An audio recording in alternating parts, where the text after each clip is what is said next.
The titans of the finance world are so large, it blows the mind of the extraordinary scale under which they operate. Fidelity has $8 trillion under management. 8 trillion. Their influence and money touches every corner of the globe. But that's not where they began. How did a company with just $39,000 in capital grow to manage the retirement funds and investments of tens of millions of Americans? Today we're exploring Fidelity's rise to financial titan, their key innovations, and controversial moments that allowed it to amass so much power and influence in the finance world. We'll learn how, through stock picking, marketing hype, and maintaining family control, Fidelity grew from a small Boston mutual fund to a global empire spanning asset management, retirement services, brokerage, and even crypto. But rapid expansion didn't come without costs. Fidelity dealt with investigations, fraud allegations, and internal power struggles as the controlling family jostled for power. Will the Johnson family dynasty maintain control and power into the future? Let's find out. If you stick around to the end, you can find out how to get your hands on our limited access email course on how to manage your money in a high-interest environment. The year is 1946. The scars of the Great Depression are still clearly visible across America. In Boston, Edward C. Johnson II had graduated from Harvard Business School several years before and had been working as an accountant and financial analyst for a larger mutual fund. Johnson decided he wanted to run his own fund. He took over a struggling mutual fund called Fidelity Fund that had been around since 1930 but had stagnated after growing to just $3.3 million in assets. He acquired it for only $39,000. Johnson rebranded Fidelity Fund to emphasize a conservative approach of no-margin trading and avoidance of risk. This helped attract investors still reeling from losses in the 1929 stock market crash. While mutual funds overall struggled in the 1940s, Johnson leveraged his family connections to bring in assets from wealthy Boston businessmen. But growth was still slow, with Fidelity Fund having just $3 million in assets by 1946. Over the next decade, Johnson focused on improving distribution by hiring an aggressive sales team to market Fidelity Fund to the public. He also consolidated his personal assets into Fidelity to further boost its size. By 1949, Fidelity had $22 million under management, and by 1960, on the back of a booming post-war bull market, assets had grown to $368 million. But at the start of the 1960s, Fidelity was still a small fish in the mutual fund industry. Giants like Investors Mutual Fund and Dreyfus Fund had over $1 billion under management. Johnson knew that Fidelity had to differentiate itself. He found his answer in technical trading strategies that would catapult Fidelity past its rivals. Rather than simply compete, Johnson set out to dominate the entire mutual fund industry. This drive would usher in an unprecedented era of rapid expansion for Fidelity that transformed it from a Boston boutique into a national force. But as we shall see, such a hard-line approach to business building would eventually land Fidelity in mounting legal troubles.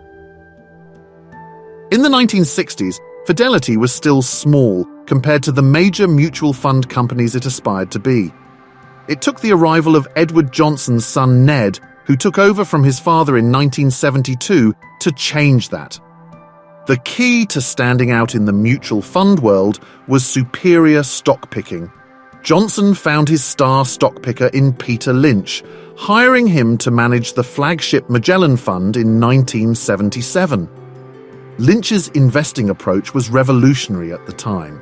He ignored technical analysis and instead focused on fundamental research to find undervalued growth companies the market had yet to fully appreciate.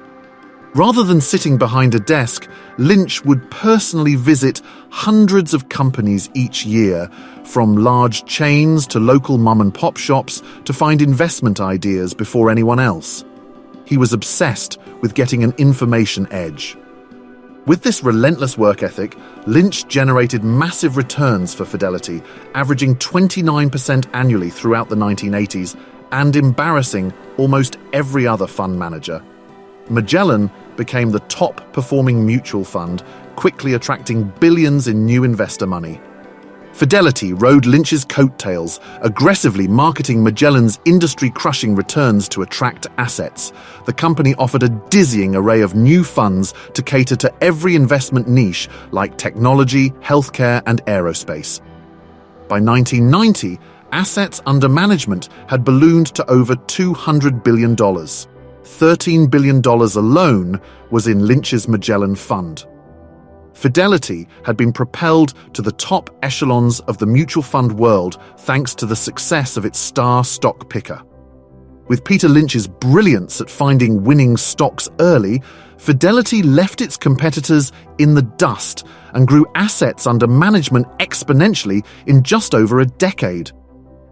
But the company's breakneck growth seeded troubles ahead. The company would soon become embroiled in a series of scandals that threatened everything they'd built. Almost like the growth of this channel if you invest in us by dropping a like, subscribe, and maybe even a comment. Do you invest with Fidelity? Let me know in the comments section below. By the mid-1980s, Fidelity was riding high as the largest mutual fund company thanks to Peter Lynch's stock-picking prowess. But the company's breakneck growth led to controversy as Fidelity expanded into new territories. In the late 1980s, to boost returns, Fidelity's bond funds had invested heavily in risky high-yield junk bonds. In the early 90s, the SEC opened multiple investigations into Fidelity's funds related to improper valuation of these bonds. While no serious charges stuck, it shook public faith in Fidelity's integrity. But more alarming were the fraud allegations that swiftly followed. In 1988, star trader Anthony Giordano was caught trading excessively between Fidelity funds to boost his bonuses. But Ned Johnson failed to detect the scheme and was accused of lax oversight. Things got worse in 1990 when it was revealed Fidelity managers had been recording trades a day late to benefit themselves at the expense of clients. The SEC fined Fidelity $2 million as a result of this blatant fraud. With Lynch retiring the same year, it seemed like the scandals might ruin Fidelity's pristine reputation. To make matters worse, a 1990 Businessweek expose revealed a reckless corporate culture at Fidelity of cocaine-fueled parties and harassment. Was all of finance fueled by cocaine in the 90s? Let me know in the comments section below. Ned Johnson moved swiftly to control the damage. He hired ex-SEC chairman David Ruder in 1991 to overhaul compliance and restore Fidelity's image. But public trust was shattered. Their flagship Magellan Fund's performance suffered without Lynch bringing in average returns. Fidelity stock funds overall lagged the soaring market in the 90s bull run. However, surprisingly, assets continued flowing in, doubling the size of the fund from 1990 to 2000 to over $500 billion. Some speculated it was Lynch's lasting star power keeping investors loyal despite Fidelity's stumbles and mediocre returns. Regardless, these scandals marked the end of Fidelity's wild growth period. While it remained an industry leader, the luster had faded. Fidelity would never regain the dominance it enjoyed during the Lynch era. While Fidelity suffered reputational damage from the scandals of the 80s and 90s, the Johnson family maintained their iron-fisted control over the company throughout. Ned Johnson took over Fidelity from his father in 1972, but it was unclear if he was ready to lead. The company struggled in the 1970s bear market, and Johnson's top trader, Jerry Tsai, left to start his own rival firm, taking investors with him. But Johnson persevered, keeping Fidelity a family business and grooming his children to one day take over. He gave his shares to his 4 children in trusts, ensuring the family would keep voting control. Johnson's daughter, Abigail "Abby" Johnson, emerged as the likely successor given her drive and financial education. But Abby grew impatient as Ned refused to specify retirement plans. This came to a head in 2001 when Abby made a power move that comes straight out of the Succession playbook. She secretly gathered allies and tried to force her father's resignation, pushing to install herself as CEO. But the coup failed. The board sided with Ned, and he maintained control for another decade before finally stepping down in 2014 at age 90, passing the reins to Abby.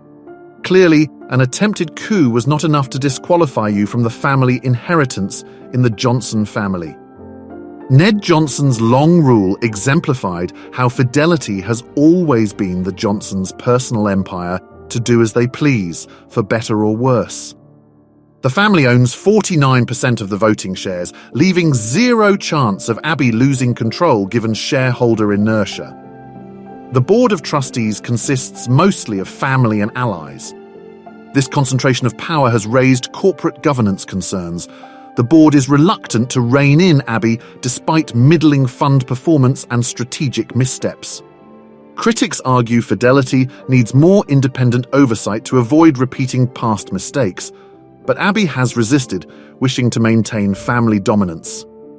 While the Johnsons have proven excellent business builders and managers, many believe their personal empire lacks the accountability found in public companies. Instead, Fidelity remains a black box, with decision-making centralized around a small group of family advisors and centering around Abby herself. For now, investors must trust in the wisdom of the Johnson dynasty guiding Fidelity's future. But is that going to change? Today, Fidelity remains a private juggernaut, still controlled by the Johnson family, with Abby Johnson serving as CEO. The company has $7.9 trillion in assets under management, making it one of the largest asset managers worldwide. Fidelity operates in a diverse range of financial services, including asset management, retirement accounts, wealth management, life insurance, and cryptocurrency. The asset management division is the crown jewel, with over 500 mutual funds managing money for tens of millions of retail investors. Equity funds like Contrafund and Growth Company are among the largest in the industry. Fidelity's retirement business administers over 30 million 401k accounts for corporations and individuals, second only to Vanguard. This business provides steady income from fees.